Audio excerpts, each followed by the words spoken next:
Hey guys, Sarah here from Recovering Book Hoarder, and today I am bringing you a pre-birthday book haul. So this Sunday, which is April 18th, I turn 40, and I am not upset about it. I feel like my body betrayed me in my 30s, so I'm hoping maybe 40 will be like smooth sailing and everything will just go really well. I can hope, right? I have been collecting books from everywhere and figured I should do a haul before my birthday happens because I gave my husband a wish list that had a lot of books and stuff on it, so I should be able to do a post-birthday book haul and just have that stuff to show you guys. So today we are going to go through books. I did a half price books run. I had a Ollies run where I found a few books. I did 2 book outlet orders. One of those was my daughter's fault though. And then I also have my book of the month order. So nothing I paid full price for, which is great. And most things, oh, plus I did go to a used bookstore this past week also and found a book. Everything was at least half off. Most things were like way more than half off. So let's do book of the month first. So I do have down in the description a code that if you use it, I believe you will get your first book for $9.99, and I also get a credit.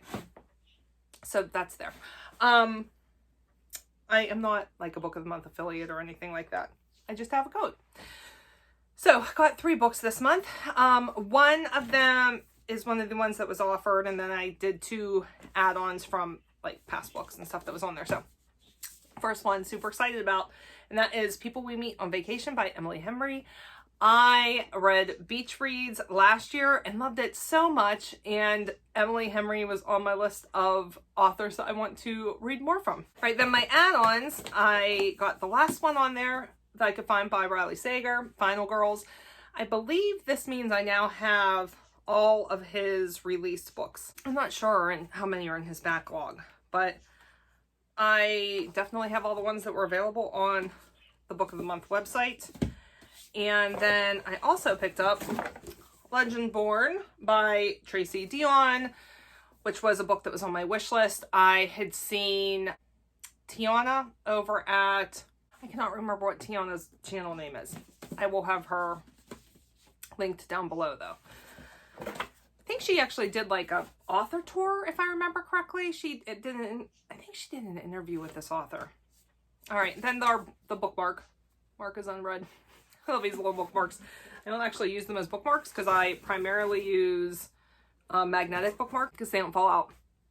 But a lot of times we'll put them in my book journal, paste them in just because they're cute.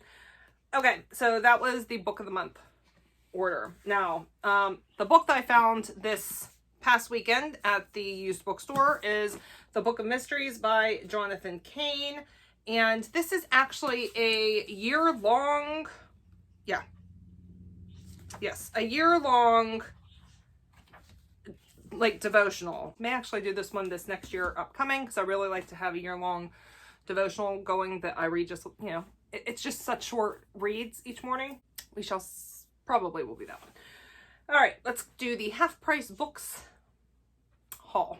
All right, so I found 2 Tessa Dare books and heard about Tessa Dare from Sarah over at Sarah's Nightstand. Neither of these are I think it's called Girl Meets Duke. I think that's the series that Sarah talks about, but I saw these, picked them up because we'll see. We'll see if I like Tessa Dare. But I got A Night to Surrender and Any Duchess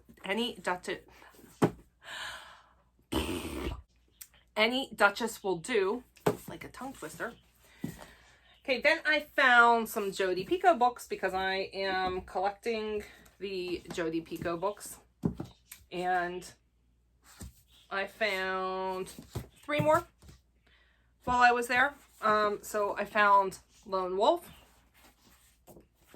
Harvesting the Heart, and Leaving Time.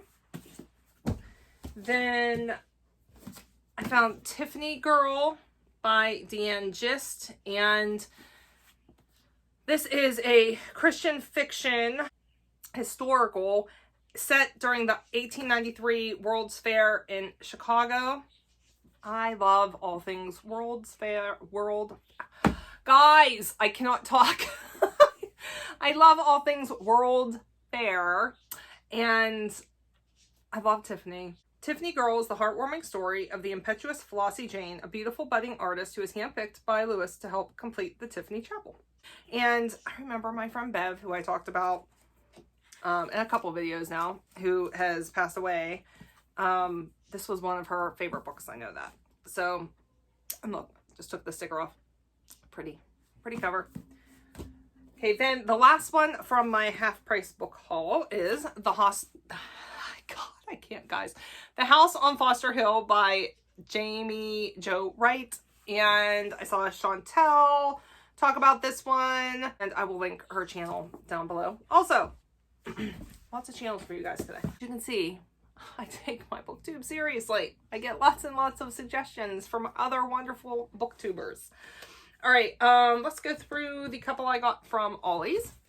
4 from Ollies. So I got Turn of the Key by Ruth Ware, and this one's been talked about a million times. So has The Haunting of Hill House by Shirley Jackson. I know lots of people have talked about that one. Then I found Once Upon a River by Diane Setterfield, and April, I'm pretty sure it was April, I saw talk about this over on Getting Hooked with It, and until I saw her talk about it, I didn't know that I had heard of this, but I did not make the connection that it was by Diane Setterfield, who wrote The 13th Tale, which was one of my top books of 2020. So when I saw that, I was like, definitely need to get that. And then the last one is Laura Ingalls is Ruining My Life by Shelley Tuga.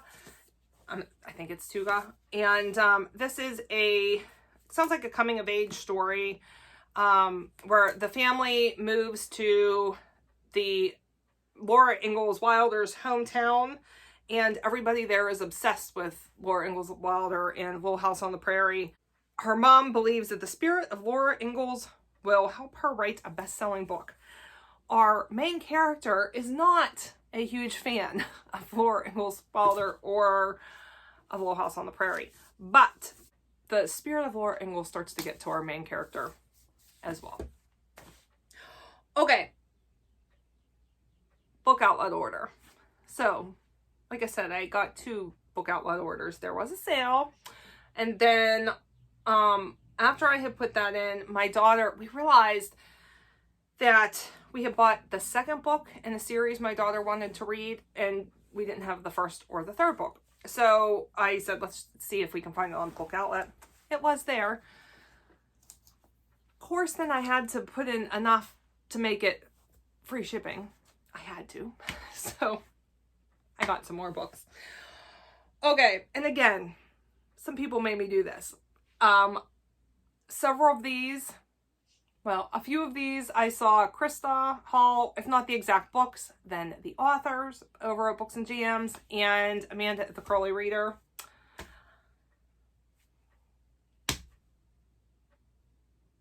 BookTube made me do it. Like usual. Alright, so the first, Krista, As Bright as Heaven, Susan Meisner. And Susan Meisner, I think, was on Krista's list last year of authors she was reading through. And yeah, so this had been on my wish list for a while, the first time I had seen Krista talk about it. And so whenever I found that, I was very happy. Because what I do is, so I bring up my wish list from Amazon and I take it all and I type it into the book outlet search bar and see what comes up from my wish list. And a lot of times I get very lucky, like this time. But sometimes, like this next book, I end up finding something by the author of a book that I wanted. And so I just decide to try out a different book from that author. And in this case, that is The Au Pair by Emma Roos. This is a suspense With a transporting sense of place and gripping storyline, the au pair delves into the darkest of family secrets. A great read. Eve Chase, who wrote The Wildling Sisters. So, sounds good. Okay, then I got Night Books by J.A. White. A creepy, thrilling reinvention of Hansel and Gretel that leaves us both frightened for our hero and also impressed by his resourcefulness. Night Books makes you doubt whether good can be evil in the end, particularly when evil has this many tricks up its sleeve. It just sounds so fun. And look at that pretty library. Love it. And then I got The Friend Zone by Abby Jimenez, maybe? I think that's how you say it. Relationship status, it's complicated. And I think this is just a fun rom-com, contemporary romance. We'll see. It was on my wish list. And then Dragonfly by, I think it's Lila Meekum. There was several by her that I wanted to try out, and this is the one that I was able to find on Book Outlet. So this is World War II. 5 American spies risk their lives for their country, and one of their own pays the ultimate price. Then I got The Royal Secret by Lucinda Riley. And this is another one where I was looking for a different book. Saw this one, sounded good, so we went ahead and got it. Every family has skeletons in their closet, and the British royal family may be about to add a few more. Intriguing. And then I got Memorial Drive by Natasha Trethewey, and ended up being large print. I hate when this happens. I cannot tell you how many books I get from Book Outlet that end up being large print. There is just something about large print books that like throw me off. I don't need large print, and hopefully this doesn't like take away from it for me. So this is a memoir, and it's a Pulitzer Prize winner. So it's a daughter's memoir. It says Natasha Trethewey explores this profound experience of pain, loss, and grief as an entry point into understanding the tragic course of her mother's life and the way her own life has been shaped by a legacy of fierce love and resilience. We got Chaos by Tom O'Neill with Dan Piepenbring. I think it's Piepenbring. Charles Manson, the CIA, and the Secret History of the 60s. And I've always been kind of fascinated by the Manson murders. Someone with a background in psychology and mental health. It's fascinating. And anyway, I love all things 60s. So pick that one up.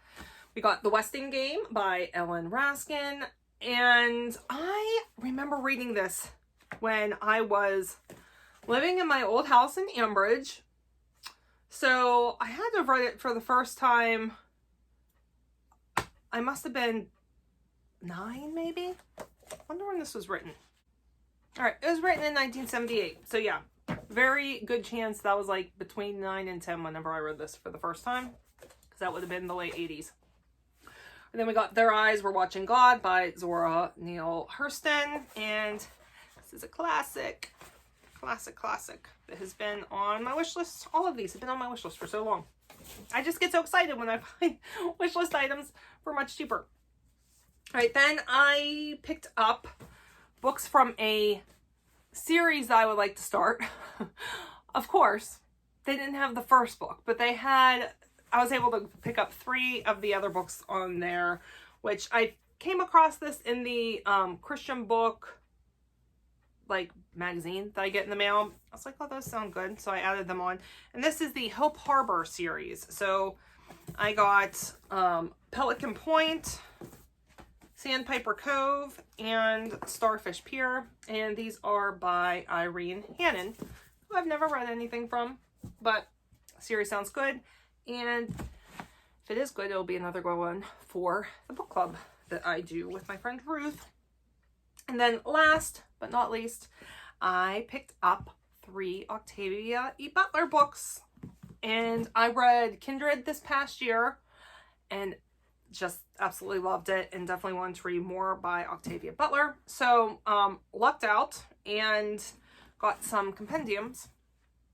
So the first one is Seed to Harvest, and this contains 4 novels: Wild Seed, Mind of My Mind, Clay's Arc, and Pattern Master. And then I got Fledgling. And this is vampires, I believe. Yes, this one is about vampires. And then the last one, and this is the last of the haul, is Lilith's Brood, and this contains Dawn, Adulthood Rites, and Imago. So, I've got some more Octavia Butler to work through, and I ain't mad about that. So, that's my haul. I had quite a few books here. You guys read any of these? Do you want to read any of these? Are there any of these I should prioritize above other books? Let me know. I love to interact with you guys down in the comments. If you like what you see, don't forget to hit that subscribe button. Go ahead and give me a thumbs up. If you would like to find me anywhere else, there's lots of links down in the description box. All right, guys, I will see you later. Bye.